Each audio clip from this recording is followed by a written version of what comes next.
হায়াতটা শুধু গুনার মধ্যে কাটাইছে। কত বড় মানুষ, যার জীবনী আপনারা জানেন অনেক সময়। তিনি বলতেছেন, আল্লাহ আমি গুনাহ ছাড়া 2টা সেজদা আজ পর্যন্ত তোমার কাছে কবুল হওয়ার মতো করতে পারি। 2টা সেজদা আল্লাহর কাছে মকবুল হওয়ার মতো দিতে পারি নাই। সেজদা তো দিতেছি কত কত সেজদা দিতেছি। আহা বজাহের বা হামা মরদম নেশাস্তা, বজাহের বা হামা মরদম নেশাস্তা, ববাতেন আজ হামা খাতির গুজস্তা, বজাহের সেজদেগা হাসে ই জমি বুদ, ববাতেন মসজিদ শান সে বরিবু। নামাজের মধ্যে আমার সাথে আপনার সাথে কত মানুষ দাঁড়ায় একই কাতারে। এমন মানুষ হয়তো আমার সাথে নামাজের কাতারে দাঁড়িয়ে গেছে, আমি তাকে বুঝি না, চিনি না, আমার মতো একজন মানুষই সাধারণ, তো দেখা যায় সে সেজদা দিতেছে আমার সাথে, কিন্তু তার দিল আল্লাহর আরশের সাথে লটকানো। এক একটা সেজদার ওজন কত, সেজদায় যায় যখন পড়ে সুবহানা রাব্বিয়াল আ'লা, তখন তার দিলটা এমন হয়ে যায় যে আমার মতো একটা নগণ্য গোলাম, আমাকে আল্লাহ তুমি তোমার কুদরতি পায়ে সেজদা দেওয়ার যে সুযোগটা দিয়েছো, আমি কি শুকর আদায় করব? আমি তোমার তসবিহ পাঠ করতেছি, তোমার শান মতো এই তসবিহ কিছুই না। এই জন্য বলে সূরতে দেখা যায় আমার পাশে আপনার পাশে আছে, কিন্তু আমি তাকে বুঝি না, চিনি না, তার সেজদার দাম অনেক বড়, কিন্তু সূরতে বোঝা বড় মুশকিল। বজাহের মা হামা মরদম নেশাস্তা, বাবাতেন আজ হামা খাতির গুজস্তা। আমার সাথে বসে উঠে চলে ফিরে সবকিছু, কিন্তু হালাত তো অনেক বড়, হালাত অনেক বড়, তাকে চিনি না, বুঝি নাই। এই জন্য শেখ ফরিদুদ্দীন আত্তার রহমতুল্লাহ আলাইহি এটাই বলতেছিলেন যে আল্লাহ জীবনে একটু মিনিট সময় তো গুনাহ থেকে বাদ হইতে পারি নাই। তখন বলতেছিল ছাত্ররা, হযরতের খোলাপাড়া খাদেমরা বলে, আপনি এত ইবাদত করেন,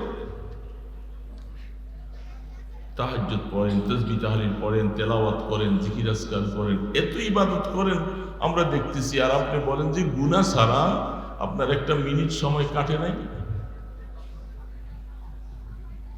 এটা বুঝলাম না গুনাহ ছাড়া মিনিট কাটানো এটা কেন?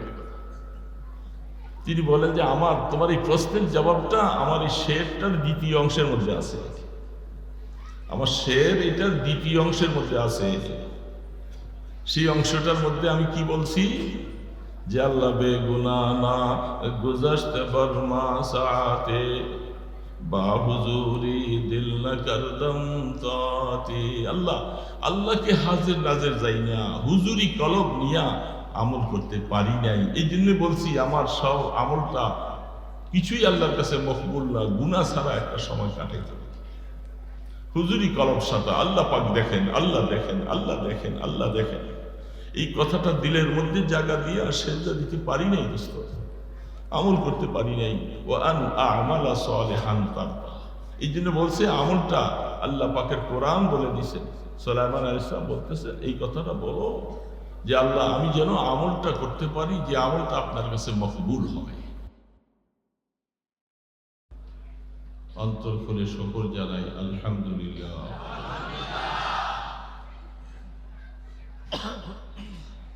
অনেক সময় বহু প্রোগ্রাম হয়ে থাকে, 70 সালা প্রোগ্রাম, অনেক ব্যবস্থাপনা, অনেক ব্যস্ততা। যিনি মাদ্রাসা প্রতিষ্ঠা করে আজকা আরামে কবরে শুয়ে আছেন, সেই আল্লাহর বান্দাদের রুহানি তাওয়াজ্জুহ, রুহানি দোয়ার ফসল আল্লাহ পাক আমাদেরকে যেন নসিব করেন। সবাই বলি আমিন। আমি অল্প সময় 2-4টা কথা, শারীরিক খুবই অসুস্থ, আসছি, ওয়াদা করেছি সেই হিসাবে আসা। আমরা যারা এখানে বসেছি অনেক আলেম, তালিবুল ইলম, মুহাদ্দিস, মুফতি অনেকেই আমরা এখানে আছি। আমার পরে আমাদের দেশের স্বনামধন্য ওয়াইজ আলেম দ্বীন মাওলানা হাসান জামিল সাহেব, আইয়ুবী সাহেব, ওনারা আছেন। একের পর এক আসবেন, খুব শীঘ্রই সময় চলে আসবে। আমরা এই পৃথিবীতে আসছি, এখান থেকে একের পর এক চলে যাব। চিরজীবনের জন্য আমরা এখানে কেউ আসি না। আখিরাতের পারে পাশে আমাদের পরজীবনে পাড়ি জমাতে হবে। সংক্ষেপে কথাটুকু, আখিরাতের জন্য চিন্তা মুক্ত হওয়া। দুনিয়ার জীবনে যদি হায়াতটা ওভাবে কাটাইতে পারি, যেইভাবে আল্লাহ সুবহানাহু ওয়া তাআলা আপনাকে আমাকে চলার জন্য বলছেন, সেইভাবে যদি আমার আপনার হায়াত চলে, তাহলে আখিরাতের চিন্তার ব্যাপারে অনেকটাই আল্লাহ পাক আশ্বস্ত করেছেন। অন্যান্য আয়াতে আল্লাহ পাক আরো বলছেন, ইন্নাল্লাযীনা ক্বালু রাব্বুনাল্লাহ সুম্মা ইসতাকামু ফালা খাউফুন আলাইহিম ওয়ালা হুম ইয়াহজানুন। এই আয়াতের মধ্যে আল্লাহ পাক আখিরাতের কথাটা স্মরণ করিয়ে দিচ্ছে ইমানদারকে। আমি দুনিয়ার হায়াতটা কিভাবে কাটাইতে পারলে দুনিয়ার জীবনের কিছু ত্রুটি বিচ্যুতির ব্যাপারেও আমাকে আশঙ্কা মুক্ত করবে, আর আখিরাতের জিন্দেগির জন্য আল্লাহ পাক আমাকে অভয় দান করবে। এই দুইটা বিষয়, আমলগুলি কেমন হতে হবে, অন্য আরেকটা আয়াতের মধ্যে তার ইস্তেহাদ হিসাবে দলিল পাওয়া যায়। রব্বি আউজি'নি আন আশকুরা নি'মাতাকা আল্লাতী আন'আমতা আলাইয়া ওয়া আলা ওয়ালিদাইয়া ওয়া আন আ'মালা সালিহান তারদাহ ওয়া আদখিলনি বিরহমাতিকা ফি ইবাদিকাস সালিহিন। পয়গম্বর সুলাইমান আলাইহিস সালাম তিনি নিজে আল্লাহ পাকের তরফ থেকে যা নেয়ামত পেয়েছেন, তার বাবাকে যত নেয়ামত দিয়েছেন, সেই কথাটা স্মরণ করে আল্লাহ পাকের দরবারে নিজকে নিজে পেশ করতেছেন, নবীর কওল, নবীর কথা, যে আল্লাহ তুমি আমি সুলাইমানকে এত নেয়ামত দিয়েছ যা বলা বাহুল্য। অনেক নেয়ামত দিয়েছেন, আমার মা বাবাকে, আমার পূর্বপুরুষকেও দিয়েছেন। আমি এর জন্য যেন শুকর আদায় করতে পারি, এক নম্বর কথা। দুই নম্বর কথা তিনি বলছেন, ওয়া আন আ'মালা সালিহান তারদা। এই কথাটা পয়গম্বর সুলাইমান আলাইহিস সালাম বলছেন, আর আমাদের নবীজির উপরে আয়াত নাজিল হয়েছে কিয়ামত পর্যন্ত আনেওয়ালা আল্লাহওয়ালা বুজুর্গ, মুহাদ্দিস, মুফতি, আলেম, ফাজিল, জাকিরিন, শাকিরিন, হাজী সাহেব, গাজী সাহেব, ইমানদার হিসাবে যারা পৃথিবীতে আছি, যারা পরপারের দিকে যাত্রা করার জন্য নিয়ত করে বসে আছে, সকলের জন্য এই আয়াতটা একটা মাইল ফলক।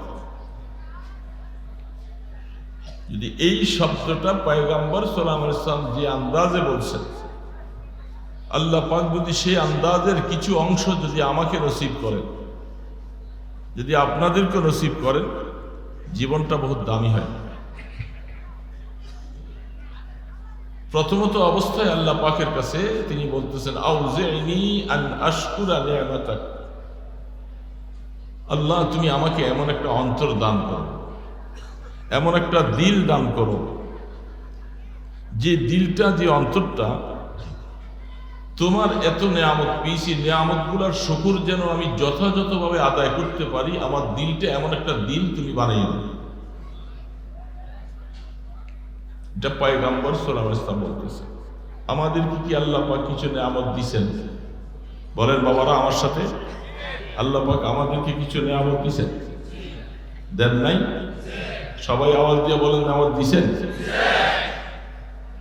তাহলে আমিও ওনার কথা অনুযায়ী, নেয়ামত বলতে অনেক কথা, ব্যাখ্যা বেশি যাব না, সময়ও কম, শারীরিকও ভালো না, হযরতরা আসবেন।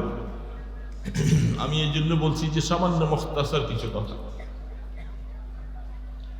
আল্লাহ সুবহানাহু ওয়া তাআলা আমাকে যত নেয়ামত দিয়েছেন, টাকা পয়সা, অর্থ, বাড়ি গাড়ি, চোখ, হাত পা, কান, নাসিকা ইত্যাদি, এগুলাকেই যা নেয়ামত দিয়েছেন, এটা তো আলহামদুলিল্লাহ। সবচেয়ে বড় নেয়ামত যেটা আল্লাহ পাকের কাছে থেকে আমরা পেয়েছি, সেটা হলো ঈমানের নেয়ামত পেয়েছি। বলেন আলহামদুলিল্লাহ। কি বলেন? ঈমানের নেয়ামত সবচেয়ে বড় নেয়ামত না? বাড়ি গাড়ি পাইছে, অনেক কিছু পাইছে, চেহারা সুন্দর, বলিষ্ঠ, অনেক মাল ধন সম্পদ পাইছে, কিন্তু ঈমান পায় নাই, তার কোনো নেয়ামতি হিসাবে সে পায় না। যাকে আল্লাহ পাক ঈমানের নেয়ামত দিয়েছে, সেই হিসাবে আমরা আল্লাহ পাকের কাছে শুকর আদায় করব। তুমি যা দিয়েছো আল্লাহ পাক, এগুলো তো দুনিয়ার কিছু বস্তু, এর জন্য তো শুকর আদায় করছি, বরং বড় শুকর আদায় করছি, তুমি দয়া করে, মেহেরবানি করে আমার মতো গোলামকে তুমি ঈমানের দৌলত দান করেছো, আলহামদুলিল্লাহ। এটা বেশি শুকর আদায় করার বিষয়। সুলাইমান আলাইহিস সালাতু ওয়াস সালাম তিনি যেন বলছেন, আউজি'নি আন আশকুরা নি'মাত, এমন একটা দিল অন্তর দাও আল্লাহ। কারণ দিল যদি তৈয়ার হয়ে যায়, যত কাজই করব আমি, সবকিছুর চাবিকাঠি কিন্তু দিলের ভিতরে। দিল যেদিকে আমাকে ঘুরায় সেদিকে চলে যায়। এই জন্য দিলটা যদি আল্লাহ পাক তুমি এমন বানিয়ে দাও, আমি যেন তোমার তরফ থেকে যা নেয়ামত পেয়েছি, সবচেয়ে বড় নেয়ামত পেয়েছি, এর জন্য যেন আমি 24 ঘন্টা শুকর আদায় করতে পারবো। শুকর আদায় করার বিভিন্ন রকমের বর্ণনা আছে, সেদিকে গেলাম না। মোট কথা হলো আমি শুকর আদায় করব। আল্লাহ তুমি আমাকে নেয়ামত দিয়েছ, ঈমান দিয়েছ, মুসলমান বানিয়েছ, সেজদা দেওয়ার তৌফিক দিয়েছ। বহু মানুষ ঈমান পাইছে কিন্তু সেজদার তৌফিক পায় নাই, এমন নামধারী মুসলমান আছে না নাই? সেজদার তৌফিক পায়। সবচেয়ে বড় নেয়ামত হলো ঈমানের পরে নামাজ, এর থেকে বড় নেয়ামত আর নাই। নামাজের তৌফিক আল্লাহ তুমি যাকে দিয়েছ, একটা সেজদার দাম সারা আসমান জমিন বিক্রি করলেও হবে না, সেই সেজদা দেওয়ার তৌফিক দিয়েছ। এই জন্য তিনি যেরকম আল্লাহ পাকের কাছে এমন একটা দিল চাইছেন, আমরাও আল্লাহ পাকের কাছে এমন একটা দিল চাই যে আল্লাহ তুমি আমাদেরকে প্রথম নেয়ামত দিয়েছো ঈমান, 2 নম্বর নেয়ামত তোমার কাছে চাই, যদি কেউ না পাইয়া থাকেন সেই মজলিসের মধ্যে আল্লাহর কাছে চান যে আল্লাহ আমাকে ঈমানের পরে যে নেয়ামতটা নামাজি বানিয়ে দেন। চাইব না? নামাজি বানায়। নামাজের মতো দৌলত আর পৃথিবীতে আল্লাহর আমলের মধ্যে এটা 1 নম্বর। তো যারা ঈমানদার দাবি করছে, ঈমান পাইছে কিন্তু ঈমানের বহিঃপ্রকাশ নাই, নামাজি হতে পারে নাই। এরকম মানুষ মুসলমান আমাদের সমাজে অনেক না বেশি? হওয়া বলেন অনেক, অনেক না কম? অনেক অনেক অনেক অনেক বেশি। এরা মুসলমান দাবিদার। আল্লাহ রসুল বলছেন, এবং হযরত ওমর ফারুক রাদিয়াল্লাহু তাআলা বলছেন, ঈমানদারের মাঝে আর কাফেরের মধ্যে পার্থক্য হলো নামাজ। নামাজ নাই তো তুমি ঈমান পাইছো, মুসলমান হিসাবে দাবি করাটাও তোমার জন্য সাজা। এই জন্য 2 নম্বর নেয়ামত নামাজ।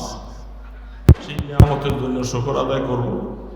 যত বেশি শুকর আদায় করব আল্লাহ নেয়ামত বাড়িয়ে দিবেন। 3 নম্বর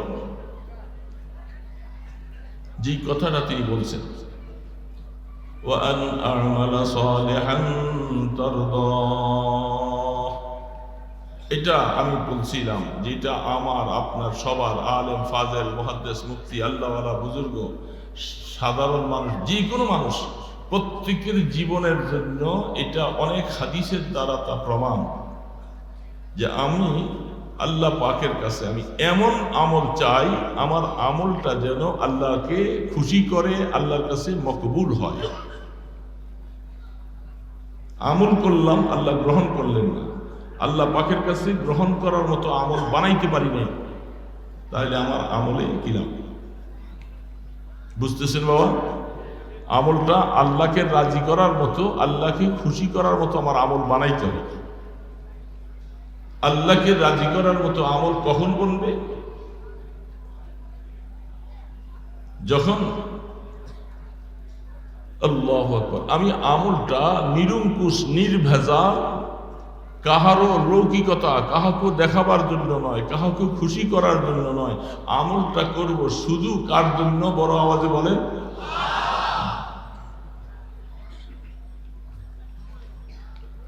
মাল ইহসান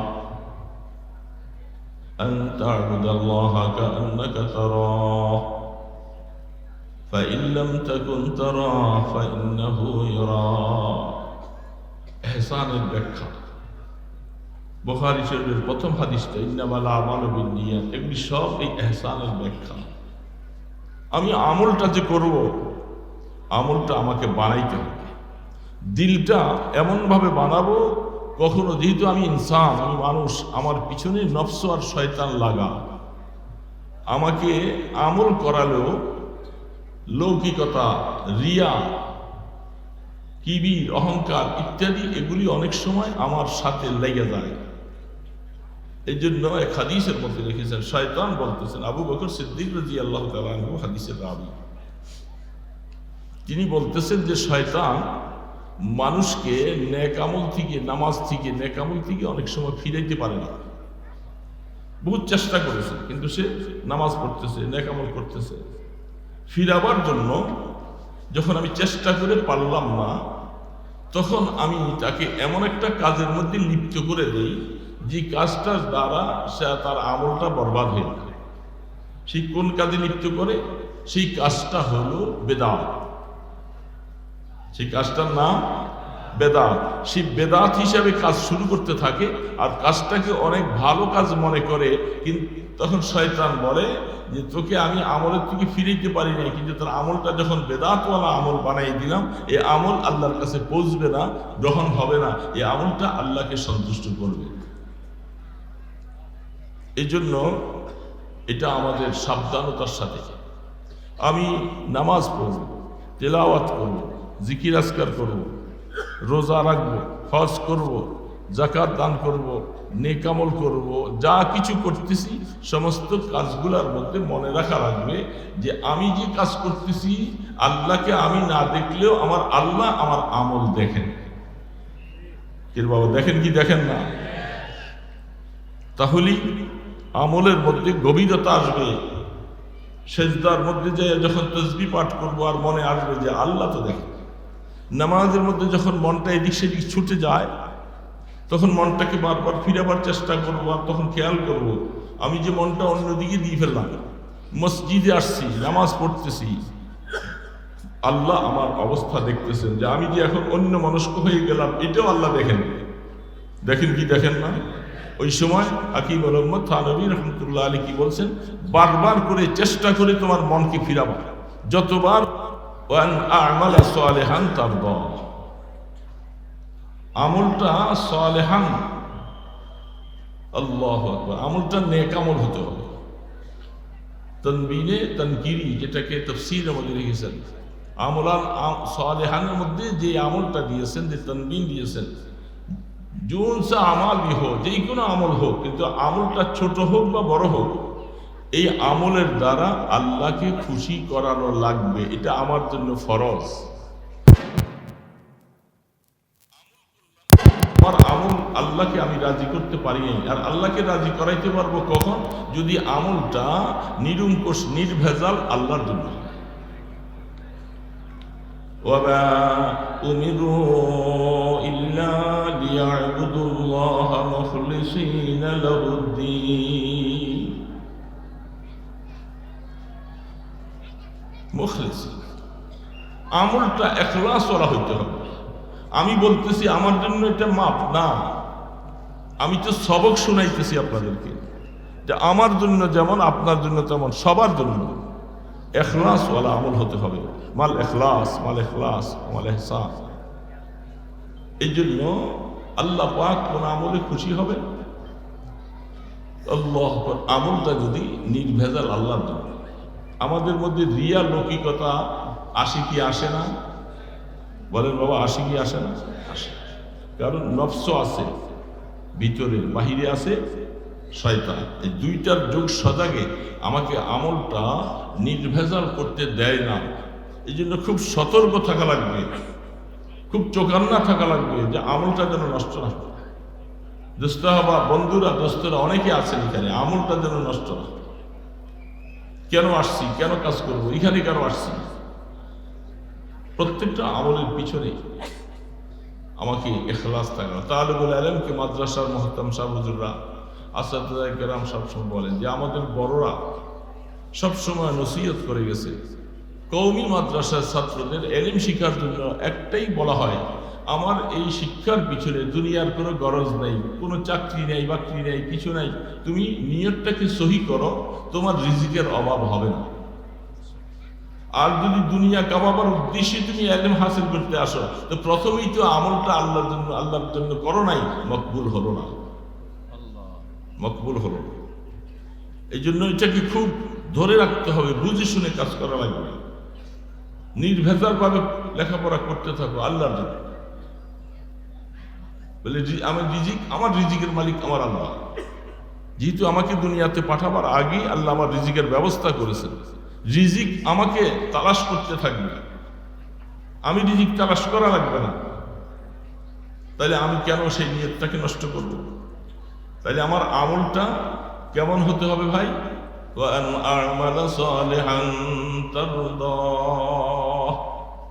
বহুত বড় একটা কথা। এটার উপরে মোরাকাবা করতে থাকলে দেখবেন যে অন্তরটা ফেটে চৌচির হয়ে যাবে। আমল তো করলাম, জীবন তো শেষ করে দিলাম, কত নামাজ পড়লাম, কত সেজদা দিলাম, এটা কি কবুল হলো কিনা আল্লাহ পাকে? এটা আল্লাহর কাছে কবুল হলো কিনা? আল্লাহু আকবার। এই জন্য শেখ ফরিদুদ্দিন আত্তার রহমতুল্লাহ আলাইহি তিনি বলতেছিলেন, বেগুনাহ না গুজশতে ফরমা সাআতি, বেগুনাহ না গুজশতে ফরমা সাআতি, বা হুজুরি দিল না করদম তাআতি। বহুত বড় মানুষ, বহুত বড় মানুষ পান্দানামার মধ্যে শেরগুলি আনছে। এক একটা শেরের ওজন কত, এত ওজন, এত ওজন।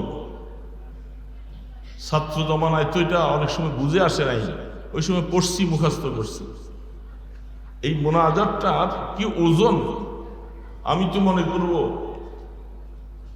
সব কিছু এক পাশে রেখে ওজন করলে আর এক একটা শেরের ওজনের সমান হবে না।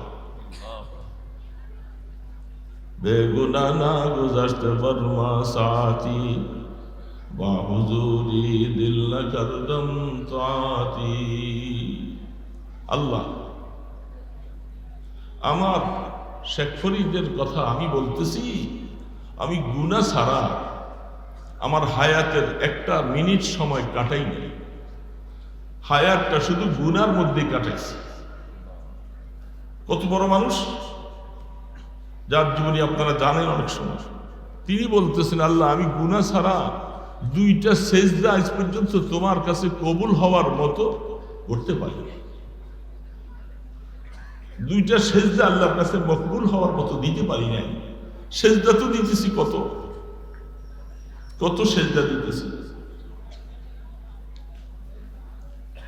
আহা বজাহের বা হামা মরদম নেশাস্তা, বজাহের বা হামা মরদম নেশাস্তা, ববাতেন আজ হামা খাতির গুজস্তা, বজাহের সেজদগাহ সে ই জমি বুদ, ববাতেন মসজিদ শার সে বরিবু। নামাজের মধ্যে আমার সাথে আপনার সাথে কত মানুষ দাঁড়ায় একই কাতারে। এমন মানুষ হয়তো আমার সাথে নামাজের কাতারে দাঁড়িয়ে গেছে, আমি তাকে বুঝি না, চিনি না, আমার মতো একজন মানুষই সাধারণ, তো দেখা যায় সে সেজদা দিতেছে আমার সাথে, কিন্তু তার দিল আল্লাহর আরশের সাথে লটকানো। এক একটা সেজদার ওজন কত! সেজদায় যায় যখন পড়ে সুবহানা রাব্বিয়াল আ'লা, তখন তার দিলটা এমন হয়ে যায় যে আমার মতো একটা নগণ্য গোলাম, আমাকে আল্লাহ তুমি তোমার কুদরতি পায়ে সেজদা দেওয়ার যে সুযোগটা দিয়েছো, আমি কি শুকর আদায় করব? আমি তোমার তসবিহ পাঠ করতেছি, তোমার শান মতো এই তসবিহ কিছুই না, কিছুই না।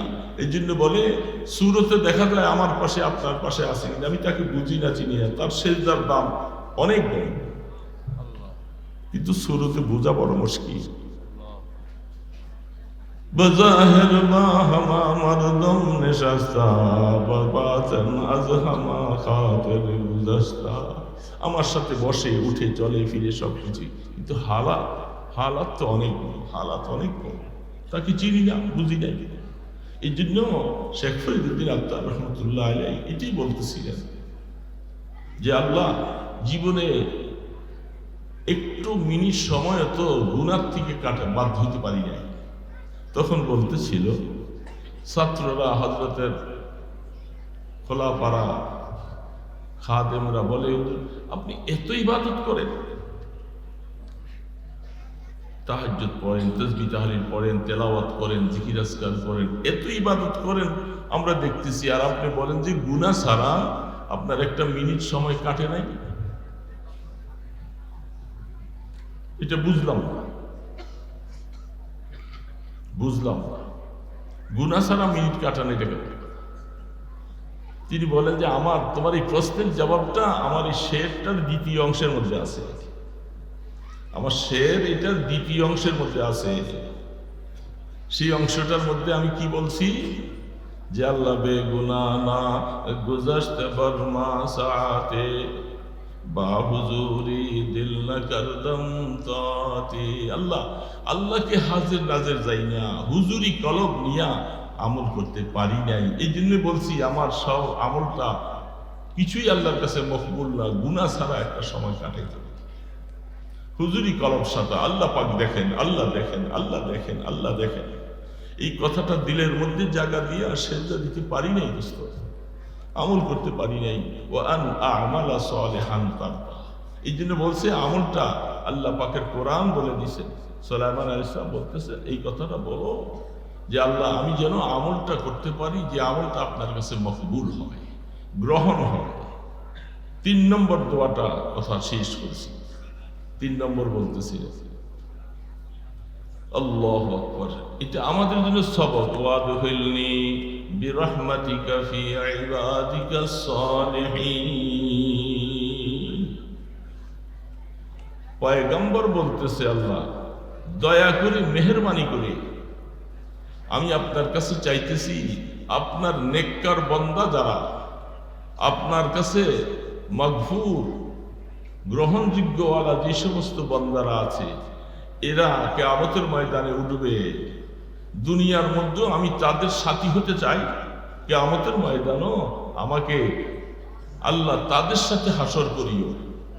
যে সাধারণ ব্যাপার নয়, কোরআন শরীফে এই কথাটা আপনাকে আমাকে শিখেই দিলেন। পয়গম্বর সাল্লাল্লাহু আলাইহি ওয়াসাল্লাম বলতেছে মানে এই গোলাম তোমার সামনে যখন আসে তোমার দিলটা ওইরকম বানাও, যেহেতু কিয়ামতের ময়দানে সালেহিনদের সাথে, নেককারের সাথে যদি হাসর হতে পারে তাহলে জীবনে অনেক কিছুই আশা করা যায়। নেককারের সাথে যদি হাসর হয়, আমরা কি নেককারের সাথে হাসর হতে চাই বাবা? চাই না? সবাই বলে চাই তো। পয়গম্বর সাল্লাল্লাহু আলাইহি ওয়াসাল্লাম যখন বলছেন, তাহলে আমাদের কি অবস্থা? এই জন্য আমাদের অবস্থা তো আরো বেশি, আমরা এই আয়াতের উপরে আমল করে আমলটা যেন আল্লাহর জন্য বানাইতে পারি। যদি এই অবস্থা তৈরি হয়ে যায় তাহলেই বলছেন তুমি আল্লাহর বন্ধু হয়ে যাইবা। তোমার দুনিয়ার জিন্দেগির টুকটাক যা কিছু ভুল হয়ে গেছে এটার জন্য তোমাকে টেনশন করা লাগবে না। মওতের পরে জিন্দেগির জন্য আল্লাহ পাক বলতেছেন আলা ইন্না আউলিয়া আল্লাহ লা খাউফুন আলাইহিম ওয়ালা হুম ইয়াহজানুন। তোমার জীবনে যা কিছু দুনিয়ার মধ্যে 50, 60, 70 বছর বালেগ হওয়ার পরে কিছু না কিছু ভুল হয়ে গেছে, আল্লাহ পাক বলতেছে, গোলাম যখন আমার সাথে সম্পর্ক তুই করবি, তুই যখন আমার বন্ধু হয়ে গেলি, তোর পিছনের জীবনের কাজের ব্যাপারে তোমাকে চিন্তা করতে আমি আল্লাহ নিষেধ করে দিয়েছি। মৌতের পরের জিন্দেগি কি হবে না হবে এটার জন্য তোমাকে কোনো হুজন, কোনো পেরেশানি করার জন্য আমি নিষেধ করেছি। তুই আমার বন্ধু হয়ে যা, আমি আল্লাহ তোর সব কিছু ব্যবস্থা করে দেব। আলা ইন্না আউলিয়া আল্লাহ লা খাউফুন আলাইহিম ওয়া লা হুম ইয়াহজানুন। এইজন্য দোস্তরা, বন্ধুরা, সংক্ষেপে কয়েকটা কথা বললাম। দোয়া চাইতেছি। হায়াত কতদিন আছে জানি না, বিভিন্ন অসুস্থতায় জর্জরিত হয়ে গেছি, চলতে পারি না। এই জন্য আপনাদের কাছে দোয়া চাই যে কতদিন হায়াতে বেঁচে থাকি আল্লাহকে নিয়ে যেন বেঁচে থাকতে পারি, আল্লাহকে রাজি করে যেন কবরে যেতে পারি, গুনাহগুলি যেন আল্লাহ পাক মাফ করে দেন, এই আশা আপনাদের কাছে রেখে আলোচনা এখানে রাখলাম। মুহাক্কিকিন যারা আছেন